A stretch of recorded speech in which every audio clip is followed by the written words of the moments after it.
Hello, my beautiful people. Welcome to episode 3 of Small Business Diaries. If you're new here, my name is Omatola and I'm the founder of Femmes. Femmes is a shop that features art, decor, jewelry, a whole lot more, and it's all from women-owned brands. In this video, you'll get to see my nonsensical process on redoing the gallery wall in the shop, and you'll get to see what I did with the thrifted frames from episode 2. If you haven't seen episode 2 yet, what are you doing? Go watch it right after you finish this one. The first frame I'm working on is probably one of my favorites because it has this very cool double matte. I thought the Surfrider print would be a great fit for it, so that's what I'm placing right now. And when framing, I do like to use washi tape to place the prints because its low tack doesn't affect the paper when I remove the print from the frame. And now, my friends, it's time. It's time to tame the beast.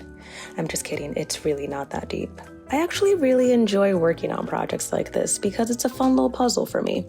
My process will probably stress some people out because there's really no rhyme or reason to what I'm doing. I just kind of figure it out as I go. I see a lot of things on Pinterest where people plan it out with paper and they do a bunch of intense measurements. More power to them, but that's never been my cup of tea.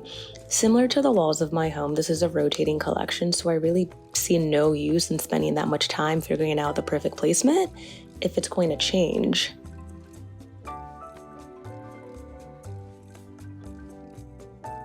My main tools are command strips, my level, and spray paint, which you will see me use very soon. The most important thing is definitely the level. I gotta keep these prints straight. I can't have people coming into my store and seeing frames that aren't straight. Imagine what they would think of me. How embarrassing.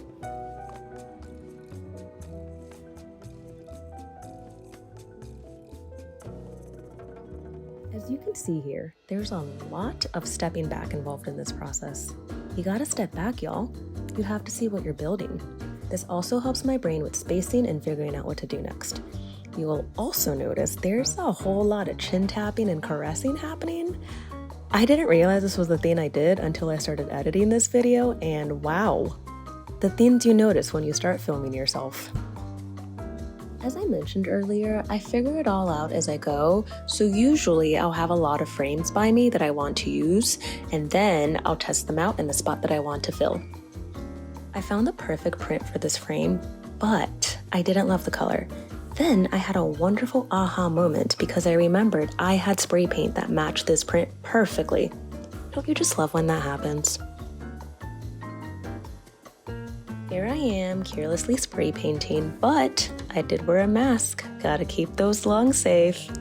As I was walking away, this nice lady said, "Hey, that's a great color." And I said, "Hey, thanks."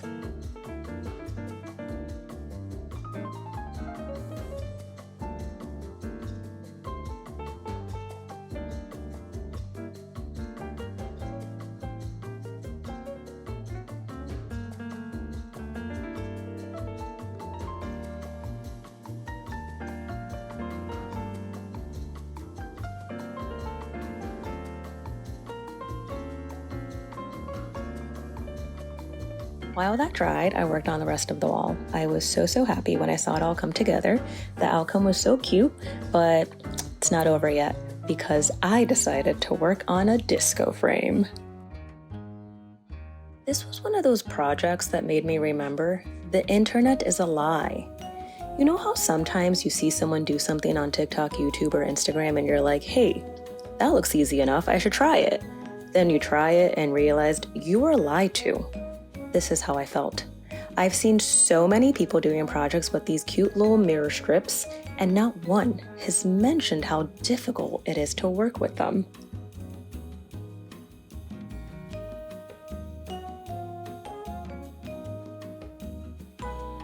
I'm a weirdo who enjoys tedious things like this, so I actually had fun working on this, but it definitely took much longer than I anticipated. While working on this, I started to think to myself, am I gonna hate this in a month because of how trendy disco everything is right now? And the answer is, I don't know. If you remember, there was a time where gallery walls were all the rage. Well, at least on Pinterest they were. Then a few years later, the people who make design rules, I don't know who these people are, decided they were uncool.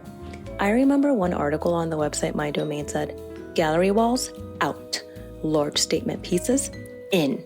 And I thought to myself, no, I don't give a heck. I'm gonna keep doing my gallery walls for as long as I want.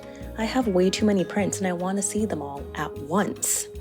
All of this to say, if it makes you happy, do it. It's your home.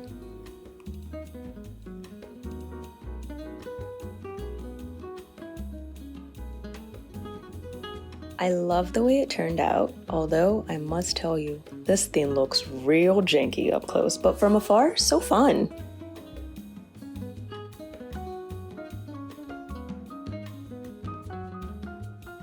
And now, you get to see me fail. I decided I wanted a cute little moment for sunglasses on this wall. Rather than use the mirror I already had, I thought it would be cute to make a mirror. Yes, you heard me right. Make a mirror with flexible reflective sheets and an empty frame.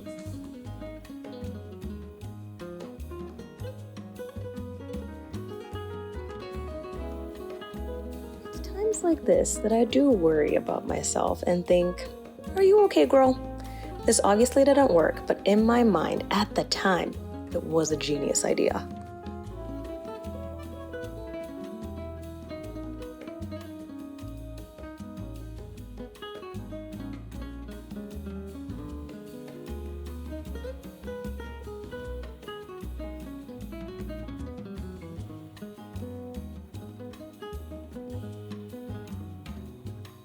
It wasn't fun to put together, which made all of this even more entertaining. Once I saw the finished product, I laughed because I already had a feeling it was going to look wild, but I still took it over to the wall and wow, it was indeed wild. It was very trippy. It kind of looked like a funhouse mirror, which isn't ideal when you're looking at yourself.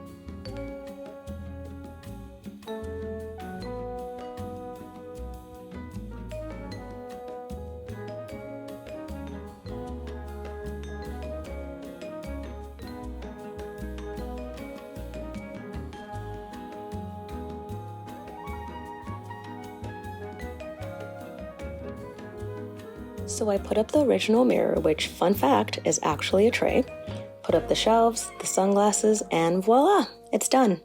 And now it's museum time. I took the day off and went to the Museum of Science and Industry.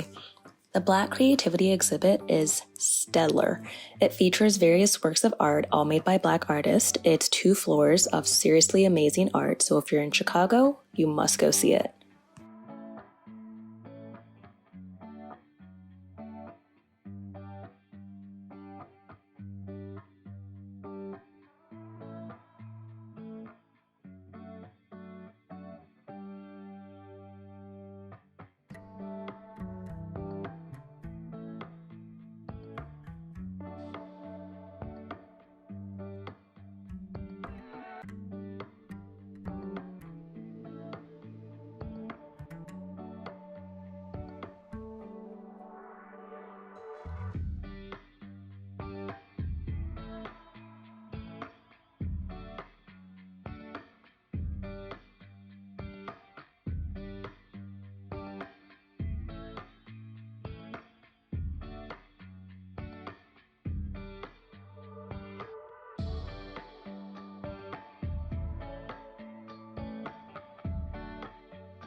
Thank you for being a cool human and watching this video. Like, comment, subscribe, and I'll see you in the next one.